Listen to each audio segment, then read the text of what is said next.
Amém. Bom dia. Gostaria de convidar a igreja para abrir a sua Bíblia no Evangelho de João, capítulo 15. Capítulo 15, verso 15. João 15, 15.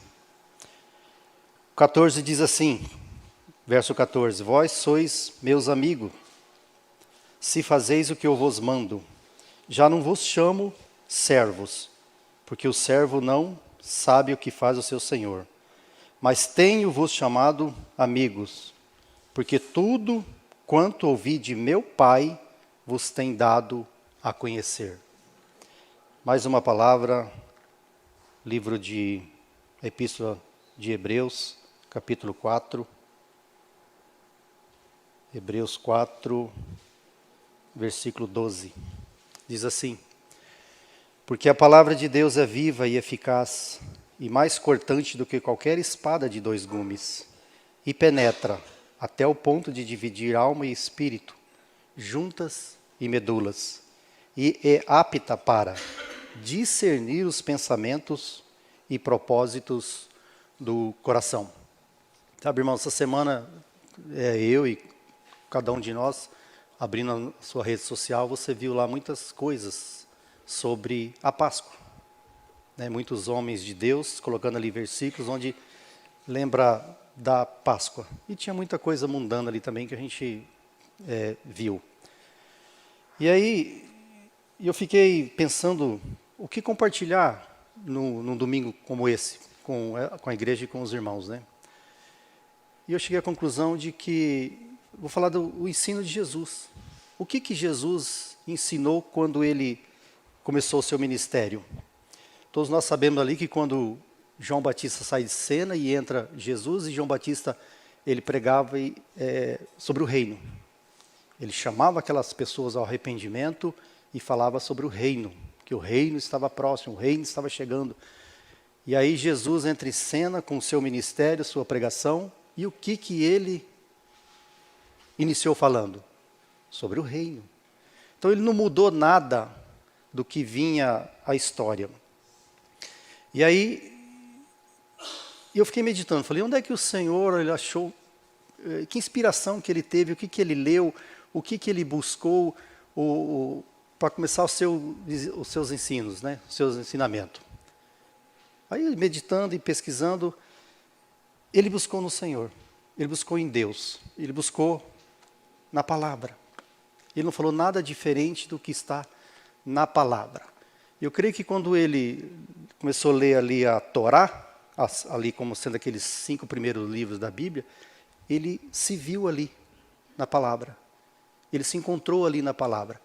E passando também ali pelos Salmos e os Provérbios, certamente ele se encontrou ali também na palavra. E por isso que ele falava e ensinava a palavra. Não era nada diferente, não era uma novidade, não era uma coisa inventada por ele. Ele simplesmente buscou na palavra, no Velho Testamento, nos Salmos, nos Provérbios. E aí eu cheguei à conclusão de que Jesus, como sendo o eterno propósito do Pai, ele é a palavra. Não fuja disso. Ele é o verdadeiro significado da palavra. Jesus é a palavra de Deus. E rapidamente, quando a gente lê o Hebreus aqui, que fala que é o poder da palavra, que ela tem esse poder de dividir, de nos alinhar, de nos cortar, e ela entra nos recônditos mais profundo do íntimo humano. Ela tem esse poder, quando nós nos colocamos à disposição da palavra, ela tem esse poder de estar nos cortando, estar nos moldando de acordo com o propósito de Deus, de acordo com a revelação que Deus tem para cada um de nós. E quando você fala a palavra recôndito, significa aquilo que se escondeu, aquilo que está encoberto, oculto, aquilo que foi retirado, desconhecido, ignorado. E esse é o poder da palavra no nosso íntimo, no nosso espírito. Ela é viva e eficaz e mais cortante que a espada de dois gumes e penetra até o ponto de dividir alma e espírito. Esse é o poder da palavra quando nós nos abrimos com o coração genuíno a ela, inteiramente a ela. A palavra de Deus é eficaz quando ela produz transformação na nossa vida. Quantas vezes no passado a gente leu isso aqui como uma mera leitura? Eu acabei de devolver para o Valquírio ali um livro grosso que eu li ele rapidamente, ainda demorei para ler, porque eu estava envolvido, meditando, estudando sobre a palavra, porque eu me empolguei com esse livro. Assim como cada um de nós deve nos empolgar com esse livro aqui, porque é a palavra de Deus. E Cristo, Ele contém e Ele está na palavra de Deus, e por isso que Ele é a palavra de Deus. Quando permitimos que a palavra exerça domínio sobre nossa vontade, sobre nossas escolhas e decisões, a palavra tem o poder de fortalecer os santos, de maneira que possa resistir ao mal e apegar-se ao que é bom e encontrar alegria nessa vida. Ou seja, a palavra que é Jesus, que é Cristo Jesus, ela transforma corações. Aconteceu comigo e eu tenho certeza que aconteceu com cada um de vocês. Quando passamos os nossos olhos e o nosso coração e o espírito a meditar sobre essa palavra, certamente ela nos transformou. Certamente ela nos segredou o que tem no coração do Pai através de Cristo Jesus. Faz você mudar de forma, aparência e estatura. Efésios no capítulo 4 faz assim, até que todos cheguemos. Até que todos cheguemos à unidade da fé e ao conhecimento do Filho de Deus. Ao homem perfeito, à medida da estatura de Cristo. Por quê? Porque é o povo que se equipa. Você vai estar na medida da estatura e se espelhando em Cristo, porque nós nos equipamos com a palavra. Nós nos empenhamos a estudar a palavra e receber Cristo Jesus como a palavra no nosso coração. Então, essa é a nossa transformação. A palavra tem o poder de mudar realidades, de mudar nosso interior. Ela tem poder de mudar o nosso coração quando nós nos abrimos a essa palavra. Quando você se dedica e você se concentra a estudar e meditar sobre a palavra, certamente ela muda a nossa característica, ela muda nosso caráter, ela muda tudo em nós. Mais de 20 anos atrás, trabalhava um menino comigo, um menino muito bonito, assim, bagunceiro, festeiro, namorador e coisa e tal. Era um menino terrível. E aí depois ele saiu do banco, eu me casei e a gente se distanciou. Um dia eu estava indo embora para casa de ônibus e ele estava no mesmo ônibus que eu. Falei, o que você está fazendo aqui? Ele falou, não, estou indo em tal lugar, tem uma reunião de oração. Eu olhei para ele, né? Falei, aquele menino terrível, aquele menino tal. Ele falou, não, 2 vezes por semana eu venho aqui nesse lugar, tem uma casa de oração, coisa fantástica, a gente ora aqui por horas.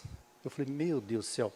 Aí caí na ousadia, perguntei, onde é que você se reúne afinal? Ele falou, estou na igreja tal. E eu fui lá, de curiosidade, para saber se era verdade mesmo. Falei, será que esse menino realmente se converteu? E eu fui lá e depois eu acabei me reunindo nessa igreja por um bom tempo. E ele estava lá, ele estava empenhado, e ele tinha até ministério lá. Por causa de quê, irmão? Por causa da palavra. Um dia ele se rendeu à palavra, ele buscou o Senhor, e o Senhor o capturou. Uma outra menina que trabalhava comigo, muito bonita também, das mesmas características, um dia ela encontrou o Senhor, ou o Senhor encontrou ela, e o Senhor resgatou ela daquele mundo terrível, pecaminoso que ela tinha, né? Semana passada o Elcio compartilhou sobre a ovelha perdida, e eu estava vendo essa semana. Quantas vezes a gente ouviu essa história da ovelha perdida? Muitas vezes. Muitas vezes a gente leu aqui, mas só como en passant, né? Só como curiosidade. E a gente fica olhando, poxa, que história bonita. Mas essa semana eu vi uma frase assim, que a gente vai começar a entender e ter uma realidade de que é a ovelha perdida quando você se colocar no lugar da ovelha perdida. Falei, Senhor Jesus, que verdade, né? O bom pastor deixou as 99 lá no aprisco, guardada, mas quando ele foi buscar aquela ovelha perdida, que foi cada um de nós, estava ferida, abandonada, correndo riscos e perigos, e nós fomos resgatados. Ovelha perdida. Se coloca no lugar da ovelha perdida, que você vai dar grande valor ao trabalho do bom pastor. O poder da palavra na nossa vida. Ela tem poder de motivar, ela tem poder de nos levantar, de emocionar e de aproximar. Isso tudo como um bem para nós. Mas aí, por outro lado, o poder da palavra, ela tira nós de decepção, ela vai nos decepcionar. Quando nós confrontarmos a palavra e com o que nós éramos, ou nós somos ainda, ela vai nos decepcionar. O poder da palavra tem poder de magoar. O poder da palavra tem poder de nos afastar. Afastar do quê? De coisas que antes, outrora, a gente gostava, a gente praticava. Ela vai nos afastar dessas coisas. E ela vai nos trazer com a realidade de que Deus, o Pai em Cristo, quer para cada um de nós. E o poder da palavra tem poder de nos derrubar. Derrubar. Nos colocar no chão. E graças a Deus, por isso, por esse poder da palavra. Nos derrubar. Vocês lembram de Saulo de Tarso? Derrubou, jogou no chão. Ao que parece ser bom ao nosso coração, e nós muitas vezes olhamos para o mundo e escolhemos coisas, decidimos por coisas que parecem ser bom para nós. Bom ganhar dinheiro, bom isso, bom aquilo. Mas Deus rejeita, por isso que é o poder da palavra. Nos magoar dessas coisas e nos trazer para uma realidade em Cristo Jesus. Provérbios capítulo 14. Há caminho que ao homem parece ser bom, mas o fim dele são os caminhos da morte. Quantas vezes nós olhamos para as coisas e achamos isso vai ser bom para mim? Essa mudança de emprego vai ser bom para mim, vou ganhar mais. Há o caminho que ao homem parece ser bom, mas o fim dele são caminhos da morte. Mas louvado seja Deus pelo provérbio também, de número 4, que diz assim, ame a sabedoria, e ela cuidará de você.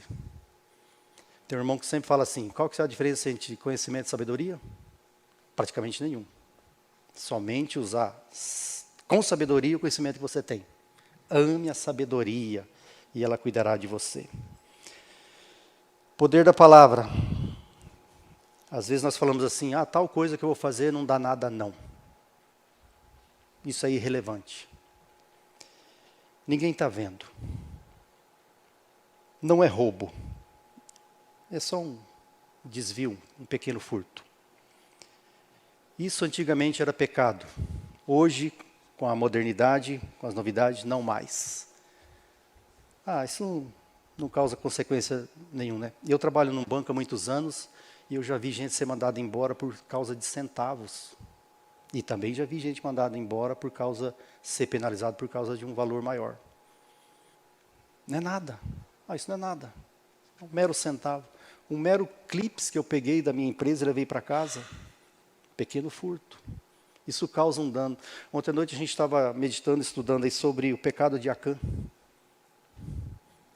O Valquir lembrou. Jericó foi fantástico a vitória. Quando vai para Ai, é uma batalha simples. E chega lá, Israel perde a batalha. Por causa do pecado. O que Acã tinha pego? Uma capa, ouro, prata enterrado dentro da sua tenda. Deus não comulga com esse tipo de coisa. Deus trata dessas coisas. E ele tratou, e aí Israel volta a vencer. Então, ninguém está vendo. Essas coisas não dá nada não. O profeta Jeremias, no capítulo 17, diz assim, Jeremias 17:10. Eu sou o Senhor que sonda o coração, examina o coração. Eu provo os pensamentos e isto para dar a cada um segundo o seu proceder, segundo o fruto das suas ações. Olha o exemplo aí de Acã. Olha o exemplo de um líder dentro de uma congregação com esse pecado. Uma simples capa. Tinha tanto tesouro, tanta coisa. Olha o preço que Israel pagou nessa batalha. Vamos para o ensino de Jesus. O que Jesus ensinava? Uma casa ali em Mateus 7, onde fala que a casa que foi edificada sobre 2 fundamentos ali, um sobre a areia, outro sobre a rocha. E quando Jesus proferiu essa parábola, essa passagem, ninguém entendeu nada. Quando Jesus acabou de proferir essas palavras, estavam as multidões maravilhadas da sua doutrina, porque ele as ensinava como quem tem autoridade, não como os escribas. Jesus é o Filho de Deus encarnado, seu ensinamento é doado a ele pelo seu Pai. Ele tinha comunhão com o Pai o tempo todo, ele buscava a direção do Pai, e vocês lembram que ali no começo de Lucas, ele fala assim, a minha verdadeira comida é fazer a vontade do Pai. Então ele tinha uma incumbência dada pelo Pai. Ele tinha um eterno propósito a ser cumprido, que o Pai ia cumprir nele. Senhor Jesus. João 7, de 14 a 18, diz assim, corria já em meio à festa, e Jesus subindo ao templo, ensinava então os judeus. E maravilhavam e diziam, como sabe este letras sem ter estudado? Respondeu-lhe Jesus, o meu ensino não é meu, e sim daquele que me enviou. Se alguém quiser fazer a vontade dele, do Pai, conhecerá a respeito da doutrina. Se essa doutrina que eu estou ensinando é de Deus, ou se eu falo por mim mesmo, quem fala por si mesmo está procurando a sua própria glória.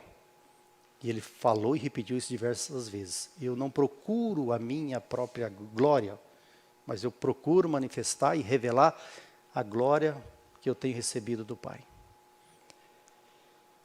Quem fala por si mesmo está procurando a sua própria glória. João 12, 49 e 50, diz assim, porque eu não tenho falado por mim mesmo, mas o Pai que me enviou, esse me tem prescrito o que dizer e o que anunciar. E sei que seu mandamento é a vida eterna. As coisas que eu falo é como o Pai me tem dito, assim falo. Ele não inventou nenhuma doutrina, ele não inventou nenhuma maneira de chamar atenção. Lógico que ele tinha nele toda a característica de prender as pessoas, porque ele falava aquilo que o Pai queria que ele falasse. Marcos 13, 31, diz assim, passará o céu e a terra, porém as minhas palavras não passarão. Por que, irmãos, que ele falou isso? Porque tem peso eterno. A palavra de Deus tem peso eterno. Passará o céu e a terra, porém as minhas palavras não hão de passar. Jesus ensinou como os rabinos judeus. Ele usava de ditos breves, ao invés de extensos discursos. Ele usava parábolas, provérbios e pronunciamentos isolados.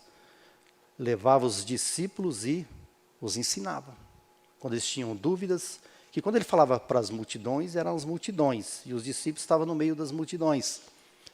E eu creio que a maioria das multidões não absorviam aquilo que ele falava. Mas quando ele era procurado e ele queria passar uma mensagem, o que significava seus ensinamentos, ele trazia os seus discípulos num particular e ensinava. Ele não gritava nas praças, como João Batista. Ele aproveitava situações e ambientes. Vocês lembram que quando ele chegou lá no templo, e ele viu as pessoas mais abastadas depositando grandes quantias ali no gasofilácio. E normalmente ele falava assim, isso aí é somente para se aparecerem. Mas quando ele bateu o olho e viu uma viúva lá entregando a sua única moeda que ela possuía, e ele perguntou para os seus discípulos, quem será mais reconhecido nos céus?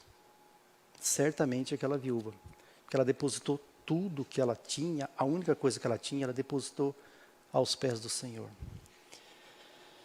No tanque de Siloé, quando ele chega ali naquele local, onde tem os alpendres ali, aqueles barracões cheios de gente procurando a cura naquele tanque, a hora que o vento agitava aquilo ali, e alguns corriam para o tanque e eram curados, sarados, e outros eram levados para o tanque e também eram libertados das suas moléstias. Mas ele observa alguém lá, que nem se mexia. E ele teve compaixão daquela pessoa que nem se mexia, não conseguia ninguém para levar ele para o tanque, ele não, por si só ele não conseguia. E ele baixa lá e liberta aquele homem que estava acamado por muito tempo. Por isso que a sua autoridade, a sua palavra provocava assombros. Todos se admiravam, a ponto de perguntar entre si, que vencerá isto? Que vencerá isto? Uma nova doutrina? Com que autoridade espíritos imundos lhe obedecem? As pessoas se assombravam disso. Ficavam impactadas. O que será isso? Que novidade é essa? Que doutrina? Onde esse homem arrumou essa doutrina? Se assombravam. Por isso que os ensinamentos dele e a presença dele causavam um certo assombro. Tem um irmão aí na internet que ele fala assim que Jesus, ele não inventou o cristianismo.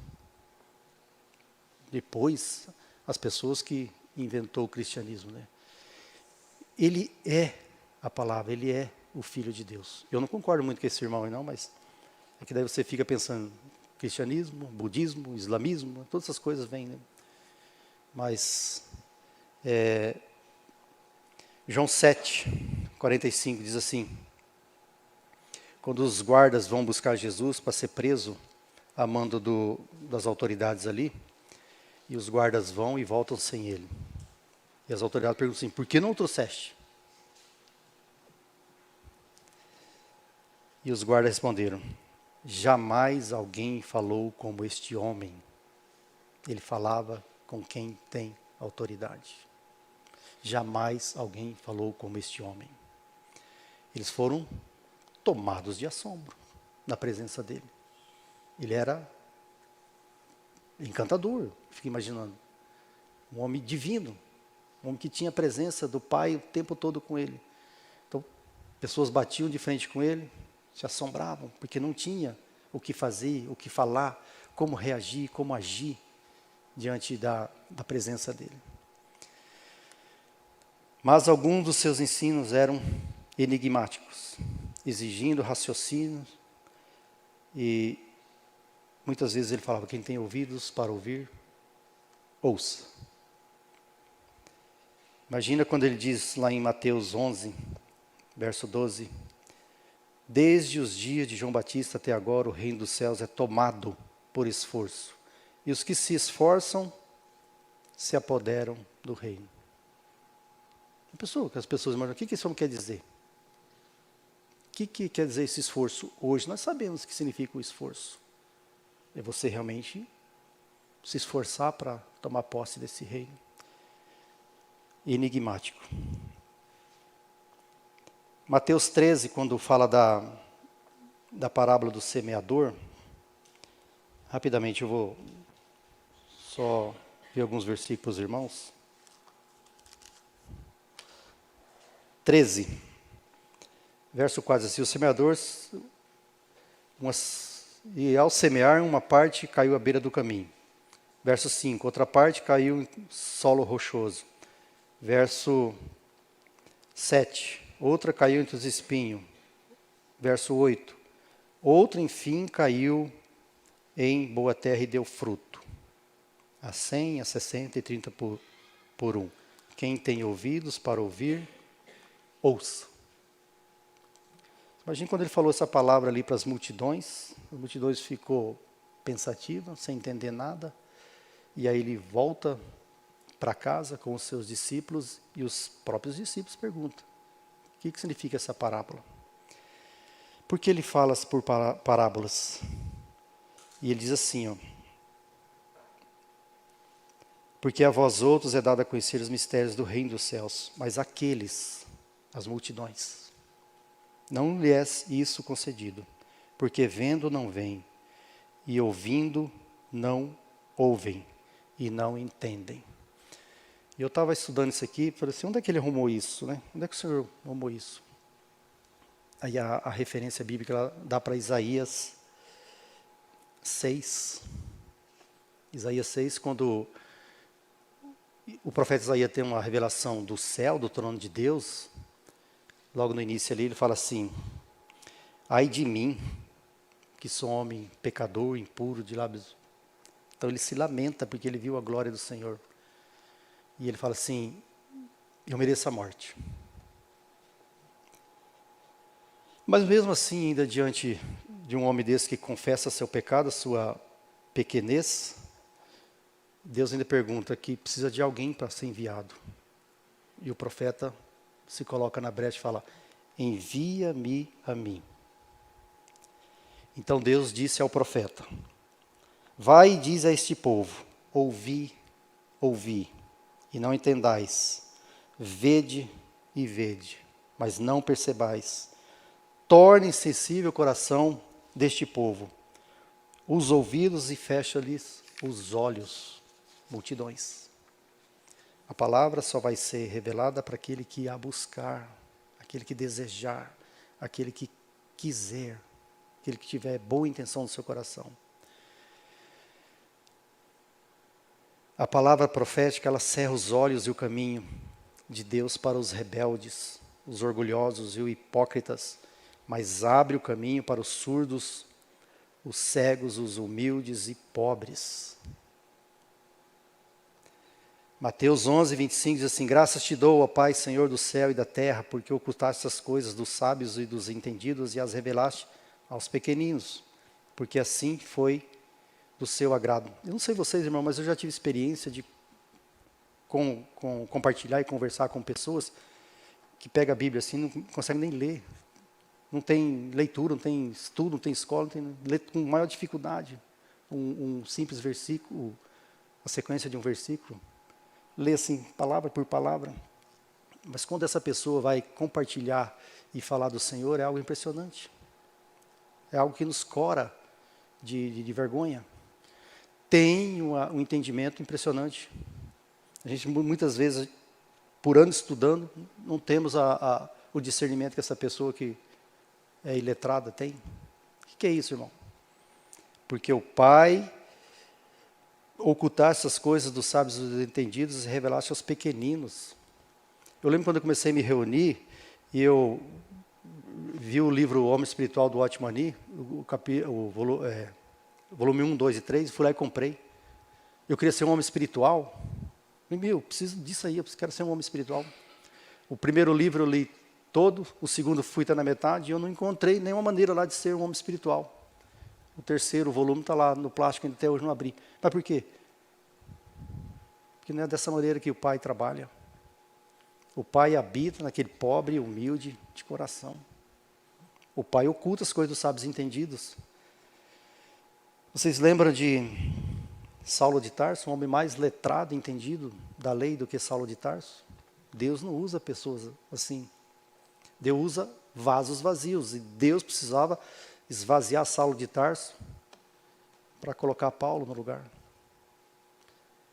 Essa é a misericórdia de Deus. Deus é soberano na sua escolha daqueles a quem revelará a sua verdade. Ninguém pode conhecer Deus por meio de sabedoria humana. Lembra que eu falei de sabedoria e conhecimento e sabedoria? Ninguém pode conhecer Deus por meio de sabedoria ou conhecimento humano.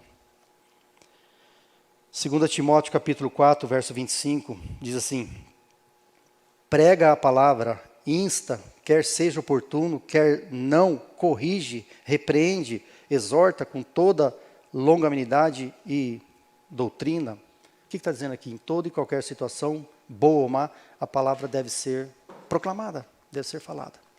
Esse dia eu estava lá no centro, no meu horário de intervalo de almoço, eu saí um pouquinho lá fora no calçadão e estava vendo algumas coisas no celular ali. De repente eu vi dois pezinhos assim na minha frente, eu de cabeça baixa. Aí é uma senhorinha que fica lá no centro, e eu já conheço ela ali há muito tempo. Ela é uma evangelista. E eu ergui a cabeça, olhei para ela assim, ela falou assim, você já convidou o Senhor Jesus para entrar na sua vida hoje? Eu falei, meu Deus do céu, o tempo todo eu faço isso. Né? Falou, que ótimo, que bom, coisa e tal. E a gente começou a conversar, e ela contou toda a vida dela, desde a sua conversão. Não me lembro o dia, mas ela falou, abril de 1959. Ela falou, a partir desse dia, eu falei, vou me tornar um evangelista. Vou falar do Senhor. Quer alguém queira ouvir ou não, eu vou falar do Senhor. Eu sou um evangelista. Eu tenho no meu coração que eu sou um evangelista. E a gente conversou um bom tempo ali, e ela falou assim, para você ver, né? Agora há pouco eu estava conversando ali com 4 jovens ali, os jovens, né? E eu falando, eles me ouviram, foram super educados comigo, porém no final um deles falou assim, tudo bem, é muito cedo ainda para a gente se dedicar a essas coisas. Né? Ela falou mais não sei o que e saiu. Prega a palavra, insta, dependendo de você ser bem recebido ou não. Quem vai fazer a obra é o Espírito Santo de Deus. O que significa a palavra insta? Ela traz a ideia de urgência. Insta, prega a palavra, insta. Deus, o Pai, tem urgência, quer seja oportuno ou não. Insta significa o momento, oportunidade. Ela foi naqueles jovens, falou. Se eles receberam, não é problema dela, não é com ela. Ela veio em mim, eu acolhi porque eu também desejo isso, eu também quero isso. Prega o evangelho, a palavra, o tempo todo. E, se necessário, use palavras. Isso é uma frase de Francisco de Assis. Na tentação de Jesus, que está em Mateus 4 e Lucas 4, quando Jesus foi tentado na fome, o que ele disse? Não só de pão viverá o homem. E na sua segunda tentação, o diabo pede dar glória a ele. Ele fala assim, dar glória desse mundo, se me adorares. O diabo propõe isso para ele. O que ele fala? Adorarás ao Senhor, seu Deus, e a Ele somente dará culto. Numa terceira tentação, o diabo propõe para ele, pula do pináculo e teus anjos te sustentarão. E o que ele diz? Não tentarás o Senhor teu Deus. Está escrito, Jesus falou isso para o diabo, está escrito, usou a palavra, o falar de Deus. E onde é que está escrito isso?